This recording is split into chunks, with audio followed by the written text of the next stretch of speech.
What's up, everybody? Happy Monday. Hope you all are having a great day so far today.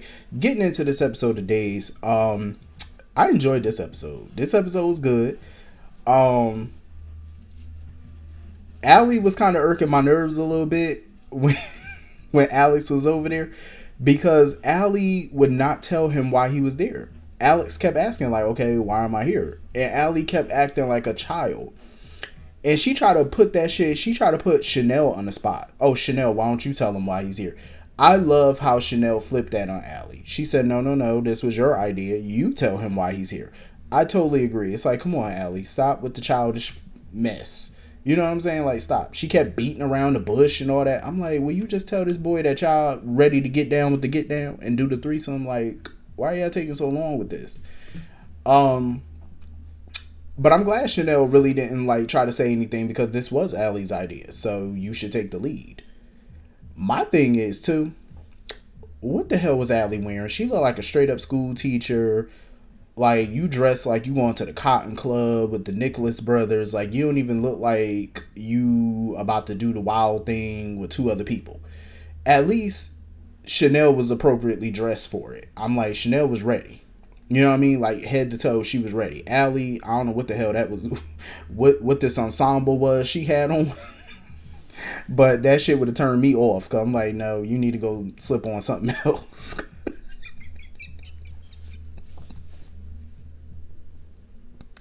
I'm just saying because I'm like, what? No. Um, But this is their first time doing it, so Chanel was like, "All right, what do we do? Like, how we get started and stuff." And Alex was like, "Shit, let me take the lead." So he took the glasses and stuff, started kissing Chanel, then started kissing Allie. They all took it to the bedroom. Let me tell y'all something. That threesome scene was tastefully done. It was super tastefully done. I enjoyed it. Me personally, though, if I was writing that scene, it would have been more raunchy. I'm just saying, it would have been a lot more raunchy. But you know what?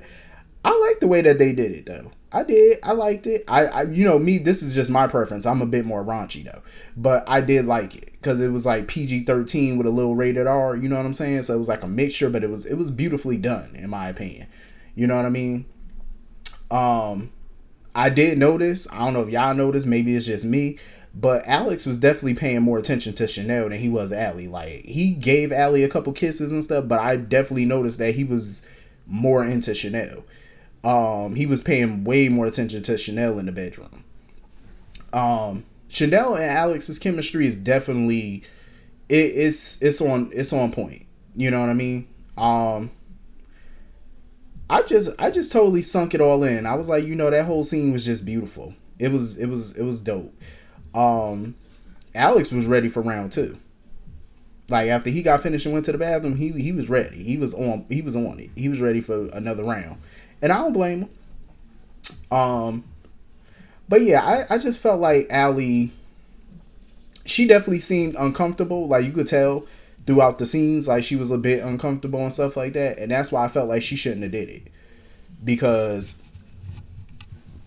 if you're not comfortable doing something, you shouldn't have did it. Like when they were sitting on the couch talking about it, and she was like, "Oh, because me and Chanel, we kind of hit a rough patch," and she thought a threesome was gonna fix the rough patch. My thing was the only rough patch, in my opinion, is Allie. Allie's the one creating the problems between her and Chanel. Chanel has been as honest as she possibly could be about her feelings. Um, Even about Johnny.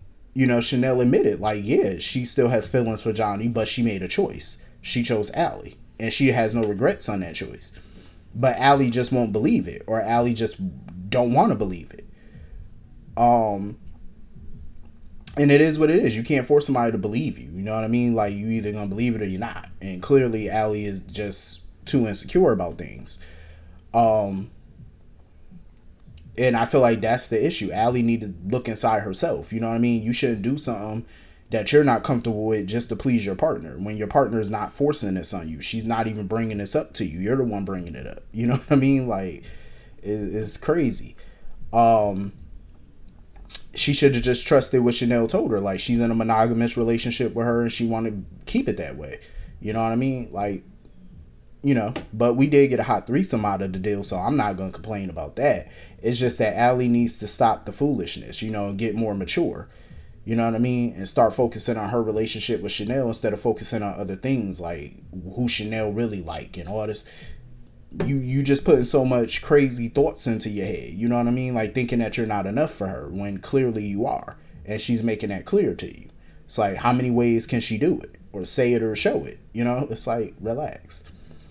That's that type of behavior that drives your partner away. And I feel like if Allie keeps it up, her and Chanel not gonna be together long. You know what I mean? You gotta stop the foolishness. So anyway, moving on from that. I'm so happy that Chad stopped him and Stephanie from doing it. I'm glad. I feel like they would have ended up regretting it, or at least Chad would have, because I feel like Chad's moving too fast, you know? Like, give yourself some time. You know, focus on you, focus on your kids. Plus, he just got a job working with Stephanie. Like, you really want to start it off with sex? Complicating the matter. Stephanie put up a good front, you know, trying to act like she agreed with Chad that they should take things slow and that, you know, they had too much to drink and they're both grieving. You know, she's dealing with the stuff with her mom. He's grieving Abigail. So she put up a good front and she was like, oh, it wouldn't have been a good look because I just hired you. But as soon as he left, you could see that smile on her face fade away. She definitely wanted to go all the way with Chad. And I feel like if Chad didn't stop it, they would have done it. But like I said, I'm glad that they did because Chad needs time to grieve. You know what I mean? Like, however long that takes, he just needs to take time. You know what I mean? Don't go rushing to jump into something completely new with somebody when your spouse just died, your kids are going to need you. You know what I mean? Like, now's not the time to try and do nothing serious with somebody.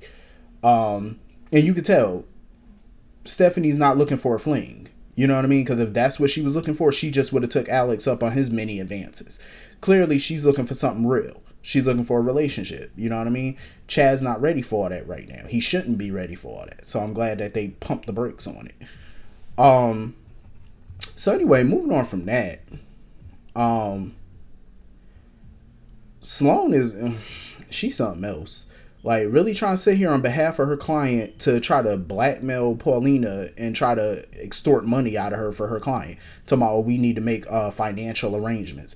No, you need to get your ass about her office. Like, and I love how Paulina was standing up to her. Like, listen, at the end of the day, she wants to be governor, but she's not kissing no ass or paying people off to make that happen. She's not going to do it. You know what I mean? She was like, you know, even after she looked at the folder that Sloan gave her, she was like, listen, we're going to handle this.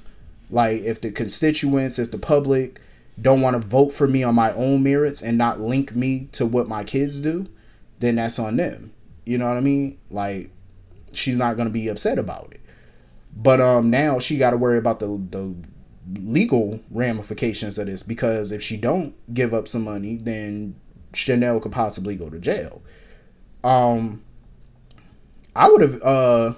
me personally, I would have seriously reported Sloan little slimy ass to the bar association.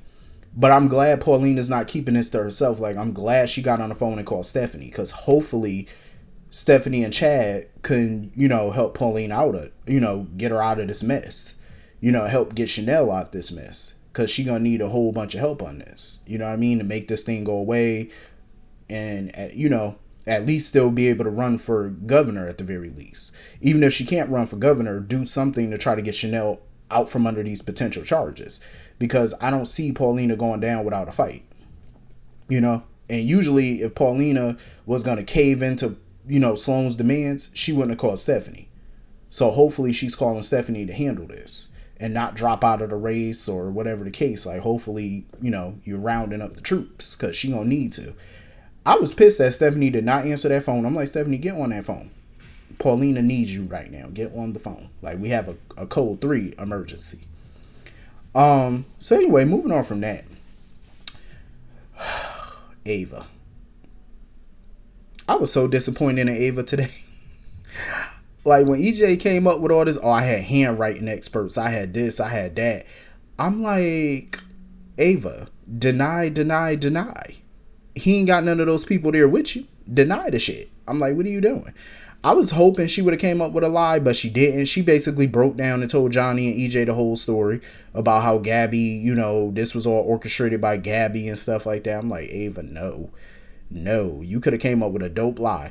Because at the end of the day, who does EJ have? Like Johnny pointed out to him, you inherited Stefano's contact list. Like all the players Stefano dealt with that can, handle situations like this. So who's to say that you didn't, engineer this stuff? You know what I mean? Like pay somebody off. It's in the Demira wheelhouse. You know what I mean? So I do agree with Johnny on that. Ava should have capitalized on that and denied that shit. So EJ pretty much told her like he was gonna call the cops, but Johnny begged him not to and whatnot. So EJ was like, okay, cool, I'm not gonna call the cops, but she need to leave Salem, basically banishing her from Salem forever. And I was pissed that Ava just left so easily. I'm like, Ava, you are a Vitali. Like, I've seen her go up against people and not even bat an eyelash. And you gonna back down to EJ fucking Demira? No. What she should have did was denied everything, called Gabby, and came up with a whole new game plan. But she done threw Gabby ass under the bus. Quick, fast, and in a hurry. Because I didn't want to see EJ win this round. I said, nah, I like Ava. So I was like, you know what, Ava, you need to fight back. But, she took it gracefully. She said, no, that's cool. I'll leave. And Johnny sitting there talking about, oh, I want to go with you. Johnny, you are unemployed and homeless. How you going to go with her? Who going to pay for your plane ticket? I'm just saying. You ain't got no money. And EJ kept pointing that out to him because he was like, Johnny sitting there talking about, oh, the Demiras have more money than they know what to do with, whatever. And EJ corrected him. He was like, yeah, the Demiras have money. Your little ass is broke. You ain't got nothing. I mean, he could have some money if he just sell his Demira shares or whatever. He could definitely have some money. But I don't think Johnny's going to go that far. Because Ava talking about she was curious about what could have been between her and Johnny. Nothing. The boy still got Similac on his breath and he's still wet behind the ears. What are you going to do with him? Like I said before, the only thing I could see with Ava and Johnny is casual sex. That's it. I mean, he's still a boy to me. It's like, what can he do for you?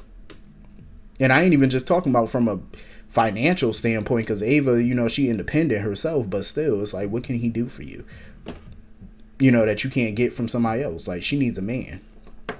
Well, she don't need, but, better for you to get somebody maybe a few years younger or somebody in your age bracket, but somebody who brings something to the table. You know what I mean? Like, come on now. Johnny still got a lot of life left to live, and he still got a lot to learn. So, Ava ain't got time to be his little sugar mama and try to bring him up to speed on this thing called life. He need to figure that out on his own. I'm just saying. And Sammy wouldn't have went for that shit anyway. If she would have heard about him traipsing around the world with Ava Vitali, Sammy would have been on the first broom smoking. But yeah, so Johnny gonna sit there and tell EJ, oh, I'm gonna make you pay for this. I'm like, sir. Johnny was kind of pissing me off in a way because he was talking a lot of shit to EJ, and it's like, how you gonna talk shit to somebody who you depend on financially and for a shelter, like for a roof over your head? Like, you got a lot of balls. Just saying. Talking all that big shit, but you're living in his house though and you're broke. Like, I'm just saying. You might want to ease on down the yellow brick road there if you're gonna talk shit. But EJ need to watch his back with Johnny though, because now that Johnny pretty much declared war on him, you gotta keep tabs on that boy. Because Johnny is a Demira at the end of the day. He's slick. So you gotta be a little bit careful. But I think the little battle between him and Johnny could be interesting. Because I want to see what move Johnny gonna make. Unless he gonna be like Stefano and patiently wait, to strike. So I can see him doing that too. You never underestimate the Demiras. Even your own. Like, you just can't. So anyway, that was pretty much the whole episode. Hit the comment section. Let me know what you all thought. And I will see you all later. Have a great day. Peace.